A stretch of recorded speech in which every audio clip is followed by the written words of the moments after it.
BSc food and nutrition లో university first rank, second rank, third rank. Sun International, Visakhapatnam, Hyderabad. Fake Jaganmohan Reddy యొక్క fake ప్రచారాలు, fake మాటలు, fake చేష్టలు మళ్ళీ స్టార్ట్ అయ్యాయి. ఎందుకనంటే అబద్ధం, అసత్యం, బూటకం, ఫేక్ మాటలు ఇవన్నీ కలగలిపి రంగరిస్తే జగన్మోహన్ రెడ్డి వైఎస్ఆర్సీపీ పార్టీ, అందులో డౌటే లేదు. ఎందుకనంటే ఇవాల్టి రోజున కూటమి ప్రభుత్వం అధికారంలోకి వచ్చినటువంటి మొదటి రోజు నుంచి చూస్తే విపరీతంగా విషం చిమ్మటమే ఒక ధ్యేయంగా పెట్టుకున్నటువంటి జగన్మోహన్ రెడ్డి అండ్ బ్యాచ్.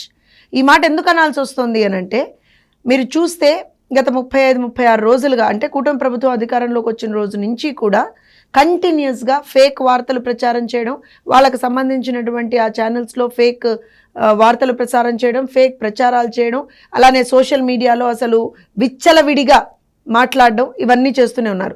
దానికి వాళ్ళు అసలు కంప్లీట్గా జగన్మోహన్ రెడ్డి గారు బయటకు వచ్చి, అయ్యో బాబోయ్ రాష్ట్రంలో గతం అంటే కూటమి ప్రభుత్వం అధికారంలోకి వచ్చిన తర్వాతట విపరీతంగా హత్యలు జరిగాయట, విపరీతంగా దాడులు జరిగాయట, ఎక్కడికక్కడ incidents of arson. For the first time ఆ మహానుభావుడు ఒక ఏమంటారంటే నేషనల్ ఛానల్కి నేను ఇవాళ రోజున ఒక ఇంటర్వ్యూ ఇస్తా ఈ మాట మీద అని చెప్పి, అన్నీ అక్కడ కూడా తప్పుడు, అక్కడ కూడా అబద్ధాలే. ఒకటి ఇవాళ రోజున మనం గనక తీసుకుంటే ఆ పార్టీకి సంబంధించినటువంటి ఒక వ్యక్తి చనిపోయాడు, అతన్ని హత్య చేశారు. చేసుకున్నది అక్కడ జరిగింది ఆ పార్టీకి సంబంధించినటువంటి ఇద్దరు వ్యక్తుల మధ్య ఒక పర్సనల్ గొడవ ఏదైతే ఉందో దానికి సంబంధించి ఏదైతే ఇదివరకే అంటే ఆల్మోస్ట్ నాకు తెలిసి 2024 జనవరిలోనే, ఎందుకంటున్నానంటే ఇది దానికి సంబంధించినటువంటి ఒక ఎఫ్ఐఆర్ కాపీ. ఏదైతే ఇవాళ రోజున నిందితుడు ఉన్నారో అతని మీద వీళ్ళకి సంబంధించినటువంటి వ్యక్తులందరూ పెట్టినటువంటి ఒక హత్యాయత్నం కేసు ఇవన్నీ ఉన్నాయన్నమాట. సో వీటికి సంబంధించి ఇద్దరు వ్యక్తుల మధ్య ఉన్నటువంటి గొడవని, ఇద్దరు వ్యక్తుల మధ్య జరిగినటువంటి ఒక గొడవని తీసుకొచ్చి పార్టీలకు ఆపాదిస్తున్నాడు. ఇంతకు మించినటువంటి సిగ్గుమాలిన చర్య ఇంకేదన్నా ఉందా అనంటే, నేను పరామర్శకు పోతున్నా అని చెప్పి అక్కడ పరామర్శకి పోయి పథకాల గురించి మాట్లాడుతున్నాడు. అసలు సిగ్గు అనేటువంటి మాటే మీ డిక్షనరీలో లేదనుకుంటా జగన్మోహన్ రెడ్డి గారు కదా. ఎందుకనంటే ఇవాళ రోజున మీరు గమనించండి, 5 సంవత్సరాలు ఈ మహానుభావుడు 5 సంవత్సరాల పాటు, ఈ మాట ఎందుకంటున్నానంటే ఇంకా జగన్మోహన్ రెడ్డి ఉండుంటే అని వాళ్ళు చాలా పెద్ద పెద్ద మాటలు మాట్లాడు, దాని గురించి తర్వాత మాట్లాడదాం. కానీ నీవున్న 5 సంవత్సరాల్లోనే వేల సంఖ్యలో దాడులు, వేల సంఖ్యలో హత్యలు ఇన్ని జరిగినా సరే ఏ రోజున కనీసం నోరు మెదపనటి నీవు, అంటే ఒక 15 ఏళ్ల పిల్లవాడిని నడి రోడ్డు మీద పెట్రోల్ పోసి తగలబెట్టేస్తే ఎక్కడా మాట్లాడనటువంటి నీవు, నీ పార్టీకి సంబంధించినటువంటి ఒక ఎమ్మెల్సీ ఒక దళిత యువకుడిని చంపేసి ఆ శవాన్ని డోర్ డెలివరీ చేస్తే కనీసం మాట్లాడనటువంటి నువ్వు ఇవాల్టి రోజున ఆ రోజున నీ ఇంటికి ప్రాబబ్లీ ఒక కూతవేటు దూరంలో, తాడేపల్లి ప్యాలెస్ ఒక కూతవేటు దూరంలో ఒక అభాగ్యురాలి మీద అత్యాచారం జరిగితే కనీసం మాట్లాడనటువంటి నువ్వు ఇవాల్టి రోజున బయటకు వచ్చి పరామర్శ అనేటువంటి ఒక పేరు చెప్పుకొని బయటకు వచ్చి ప్రభుత్వం మీద విమర్శలు గుప్పిస్తావా, ప్రభుత్వం మీద విషం చిమ్ముతావా, వెళ్ళి నేను ఢిల్లీలో ధర్నా చేస్తానంటావా? మరి అన్ని సంఘటనలు జరిగినప్పుడు ఏ రోజున నువ్వు ఢిల్లీలో ధర్నా చేయలేదే, ఏ రోజున మాట్లాడలేదే, నీ ప్రభుత్వమే ఉండిందే, ఎందుకు కనీసం నోరు మెదపలేదు, ఎందుకు అమర్నాథ్ గౌడ్ కుటుంబానికి నువ్వు అండగా నిలబడలేదు, ఎందుకు కనీసం పరామర్శించలేదు? అదే ఎందుకనంటే ఈ మాట ఎందుకు చెప్పాల్సి వస్తుందంటే, అదే నర్సరావుపేట పార్లమెంట్కి సంబంధించినటువంటి ఆ పరిధిలో మాచర్లలో కావచ్చు, లేకపోతే పల్నాడులో కావచ్చు, కంచర్ల జల్లయ్య 2022 జగన్మోహన్ రెడ్డి గారు గుర్తుందా? కంచర్ల జల్లయ్య ఏ రకంగా హత్య చేశారో గుర్తుందా? మరి ఆ కుటుంబాన్ని ఎందుకు పరామర్శించలేదు మీరు వెళ్ళి? జై జగన్ అనేటువంటి ఒకే ఒక్క కారణం చేత, ఒకే ఒక్క కారణం, జై జగన్ అనలేదు అనేటువంటి ఒకే ఒక్క కారణం చేత తోట చంద్రయ్య అదే 2022లో మాచర్ల వెల్దుర్తి మండలంలో తోట చంద్రయ్యని చంపినప్పుడు మరి వాళ్ళ వినుకొండ వరకు వెళ్ళానని చెప్పుకుంటున్నావు కదా, మరి పక్కన ఉన్నటువంటి మాచర్లకి వెల్దుర్తికి వెళ్ళి ఎందుకు ఆ కుటుంబాన్ని పరామర్శించలేదు? ఎలాగో ఇన్ని రోజులు పరామర్శించలేదు, ఇప్పుడైనా పోయి పరామర్శించాల్సింది కదా. అలానే ఇదే నర్సరావుపేట టౌన్లోనే షేక్ ఇబ్రహీం, గుర్తుపెట్టుకోండి, గుర్తు తెచ్చుకోండి ఇవన్నీ జగన్మోహన్ రెడ్డి గారు, 2022వ సంవత్సరం షేక్ ఇబ్రహీంని చంపేస్తే ఎందుకు వెళ్ళి నువ్వు పరామర్శించలేదు?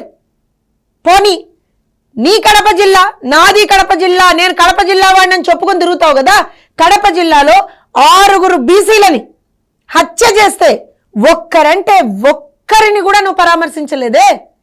రాష్ట్ర వ్యాప్తంగా నీ హయాంలో 32 మంది బీసీలని హత్య చేశారు. 11 మంది మైనారిటీల మీద దాడులు జరిగాయి. 11 మంది మైనారిటీలు ప్రాణాలు కోల్పోయారు, ముస్లింలు. అలానే 27 మంది ఎస్సీలు ప్రాణాలు కోల్పోయారు.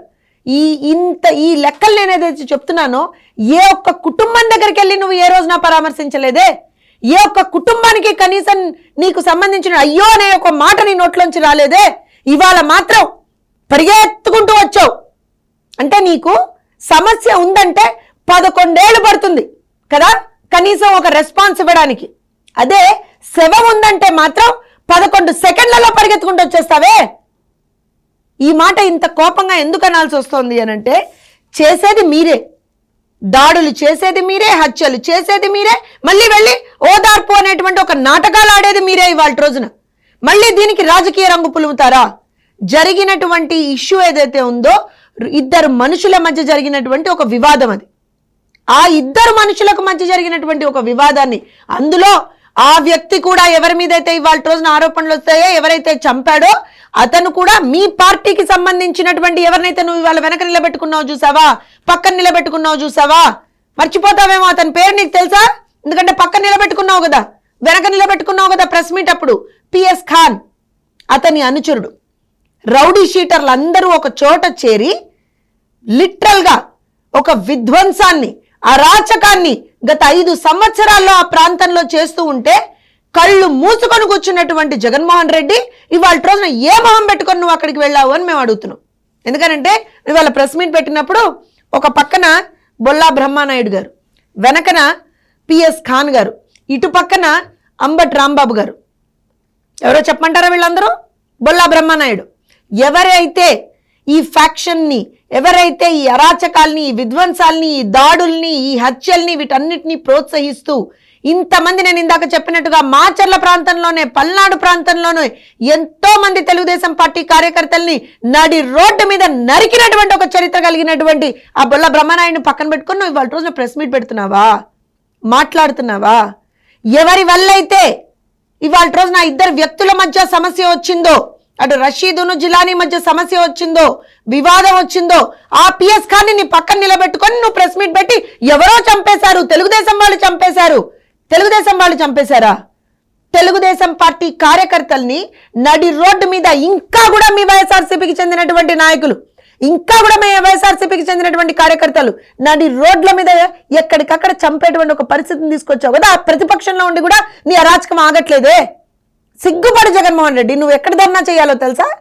ఢిల్లీలో ధర్నా చేయాలి అని అంటే నీ పార్టీ శ్రేణులు, నీ నాయకులు, నీ ఎమ్మెల్సీ, నీ ఎంపీలు ఆ రోజున చేసినటువంటి అరాచకం ఏదైతే ఉందో దాని మీద ధర్నా చేయాలి నువ్వు ఫస్ట్, దాని మీద మాట్లాడాలి నువ్వు ఫస్ట్. అవేవీ లేకుండా కేవలం శవ ఎక్కడ కనపడుతుందా నేను పోయి వాలిపోతా, ఇంకెన్ని రోజులు ఈ శవ రాజకీయాలు మానవా? ఫేక్ ప్రచారాలు మానవా? శవానికి జగన్మోహన్ రెడ్డికి ఒక అవినాభావ సంబంధం ఉందని చెప్పి బయట టాక్. జగన్మోహన్ రెడ్డి శవానికి జగన్కి ఒక అవినాభావ సంబంధం ఉంది అని బయట టాక్. కనీసం ఇప్పటికైనా మారు. అండ్ రాష్ట్రపతి పాలన కావాలా రాష్ట్రంలో? చెప్పమంటావా? నీ పార్టీ కార్యకర్తలు ఎక్కడెక్కడ తెలుగుదేశం పార్టీ కార్యకర్తల్ని చంపారో? 8 మంది తెలుగుదేశం పార్టీ కార్యకర్తల్ని కోల్పోయాం గత 40 రోజుల్లో. ఎవరు బాధ్యులు? నీ పార్టీ మనుషులు బాధ్యులు, నువ్వు బాధ్యుడివి. ఎందుకంటేనంటే ఇవాళ రోజున రౌడీ షీటర్లని పెంచి పోషించింది నువ్వు, గంజాయిని మద్యాన్ని రాష్ట్రంలో ఏరులై పారించింది నువ్వు, యువతని గంజాయికి మద్యానికి బానిస చేసింది నువ్వు, ఒక క్రిమినల్ నేచర్ ని రాష్ట్రంలో ఇన్కల్కేట్ చేసింది నువ్వు. రాష్ట్రంలో ఉన్నటువంటి యువతలో కంప్లీట్ గా ఒక క్రిమినల్ నేచర్ ని ఇన్కల్కేట్ చేయాలి అనేటువంటి దుర్మార్గమైనటువంటి ప్రయత్నం గత 5 సంవత్సరాల్లో నువ్వు చేశావు. విధ్వంసమే ఆజ్యంగా, విధ్వంసమే ఒక పునాదిగా నీ పాలన నడిచింది 5 సంవత్సరాల్లో. ఇవాళ వచ్చి నువ్వు కథలు చెప్తావా? ఇవాళ వచ్చి నువ్వు దొంగ మాటలు మాట్లాడతావా? ఇవాళ వచ్చి ఫేక్ మాటలు మాట్లాడతావా? ఏం మాట్లాడావు ప్రెస్ మీట్ లో ఇందాక? ఏంటది?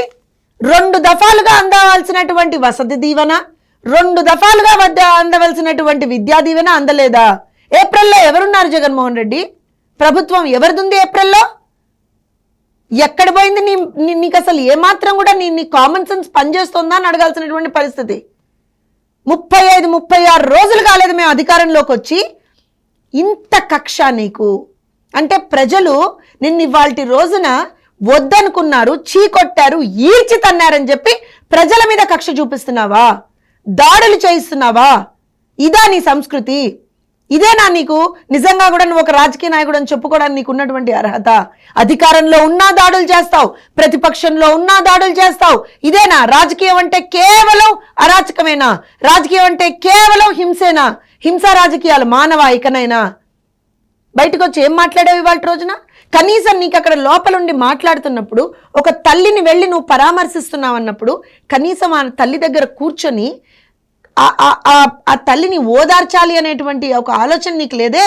అక్కడ కూర్చొని పథకాల గురించి మాట్లాడతావా? అసలు ఏమాత్రమైనా అంటే సిగ్గుందా అని అడగాలని అన్నంత కోపం వస్తుంది వాస్తవానికి కూడా. మళ్ళీ ఏం మాట్లాడతావు? నువ్వు వెళ్ళడానికిట అడుగడుగున ఆటంకాలట. Z+ సెక్యూరిటీ ఇచ్చి పంపించారా నాయన? ఇంకోటి ఏం మాట్లాడతావు? ఆ వాహనం అసలు బాలేదా?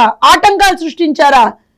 ఆ వాహనమే మళ్ళీ నువ్వు you couldn't SIT in that for probably 5 to 10 minutes కూర్చోలేకపోయావు నువ్వు.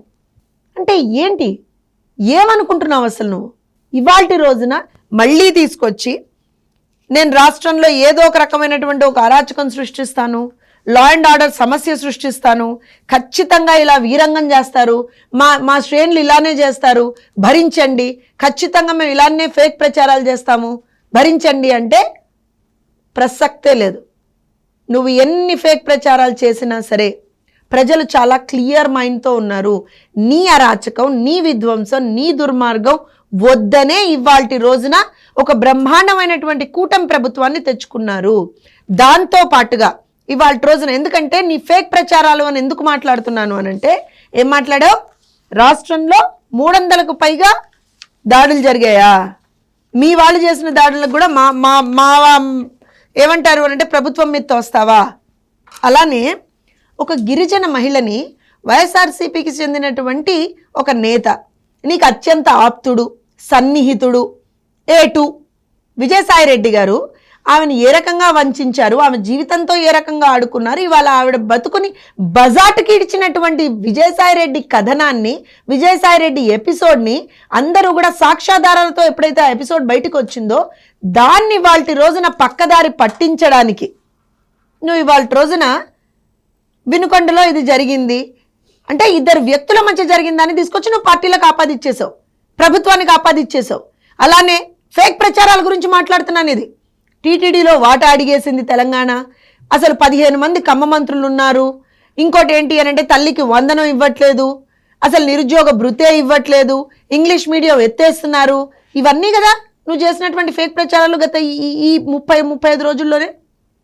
ఏమన్నావు? పెన్షన్లు ఇవ్వలేమన్నావు. ఏం చేసావు? 1వ తారీఖున పెంచిన పెన్షన్లు ఏరియర్స్తో సహా ఇచ్చి చూపించావు. ఇవాటి రోజున నీకు కడుపు మంట. ప్రజలు సంతోషంగా ఉంటే నువ్వు తట్టుకోలేవు, ప్రజలు ఆనందంగా ఉంటే నువ్వు తట్టుకోలేవు. అందుకే రాష్ట్రంలో అరాచకం సృష్టిద్దామని మళ్ళీ ప్రయత్నిస్తున్నావు. ఖబర్దార్ జగన్మోహన్ రెడ్డి, ఇవాల్టి రోజున నీ పార్టీ ఎంపీ మిథున్ రెడ్డి చేసింది కూడా అందరూ చూశారు. ఖచ్చితంగా చెప్తున్నావు, ఏదైతే నువ్వు ఇవాల్టి రోజున ఒక అరాచకం సృష్టిద్దామని ప్రయత్నిస్తున్నావో, ఫేక్ ప్రచారాలతో ఏదో సాధించుకుందామని ప్రయత్నిస్తున్నావో, లిటరల్ గా ప్రజలు నిన్ను ఆల్రెడీ అసహించుకున్నారు, ఈడ్చికొట్టారు. 151 నుంచి 11కు తన్నారు నిన్ను. రేపు పొద్దున పులివెందుల ఎమ్మెల్యేగా కూడా మిగలవు నువ్వు. ఈ రకంగా మాత్రం చేస్తే అక్కడ కూడా ఓడిచ్చేస్తారు నిన్ను ప్రజలు. ఇది గుర్తుపెట్టుకో జగన్మోహన్ రెడ్డి. ఇవాళ రోజున అక్కడ మిథున్ రెడ్డి గారి ఇష్యూలో జరిగినటువంటి విషయానికి వచ్చి మాట్లాడుతున్నావా? ఏం మాట్లాడుతున్నావు? ఒక ఎంపీ అసలు స్వేచ్ఛగా తిరగలేకపోతున్నాడా? గుర్తుందా జగన్మోహన్ రెడ్డి?